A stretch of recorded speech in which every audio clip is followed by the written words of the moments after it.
హాస్టల్లో వెళ్ళింది, దెయ్యం వెళ్ళింది కదా. నీ మాట ఇస్తానే భయపడతాను దానికి. నా మాట ఉన్నప్పుడు తెలిపిందంట అది. తెలిపిందా? ప్రార్థన చేస్తుంటే ఆయనకి ఫోన్ చేస్తున్నావే, ఆయన శక్తి ఉంది, నేను ఉన్నాను ఇంట్లో ఉన్న పూడస్తా అని చెప్పి అంటుందా? ఏమంటుందా? నువ్వు అతనికి ఫోన్ చేసి ప్రార్థన చేసుకుంటున్నావు, అతను శక్తి ఉంది, అతను ప్రార్థన ఉండలేను, వెళ్ళిపోతాను తెలిపిందంట. సరే ఇప్పుడు ఏంది సంగతి? కాదు, ఇప్పుడు అమ్మ బాగుంది, అమ్మ బాగానే ఉండి చనిపోయింది కదా. ఆ విషయం మా వదిన విషయం డౌట్ గా ఉంది, ఏదన్నా చేతపడి. మీ వదినా?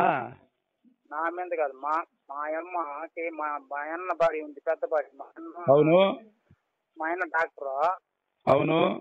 వాళ్ళ సొంత ఊర్లో మన ఊరు పోతే అంటాపిల్లో ఎనడాలపల్లిలో. అవునవును. అక్కడ ఆస్తి సేద్యం అంటుంది, ఇళ్ళ కడ గలాట్లు వచ్చి ఏదైనా చేయించేమని.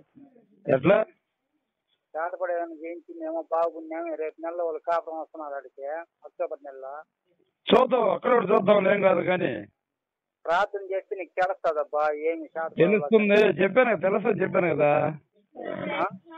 తెలుస్తుంది. నేను ముందే చెప్పిన, మీ అమ్మ గురించి నేను ముందే చెప్పిన, నువ్వు వినలేదు. ఇప్పుడు మరణం అవుతుందని నేను ముందే నీకు చెప్పిన, నేను అప్పుడు చెప్పలా? లేకుంటే చేతబడి స్వభావం అని నేను అడగతాను. ఏది చేతబడైనా మరణం అవుతుంది, ఏదైనా దురాత్మలే ఏం పోయే ఏమి ఉండవు. యేసు ప్రభువు ప్రార్థన చేస్తాను పోతాయి. దాని సంగతి నేను చూస్తా కదా, నీకెందుకు?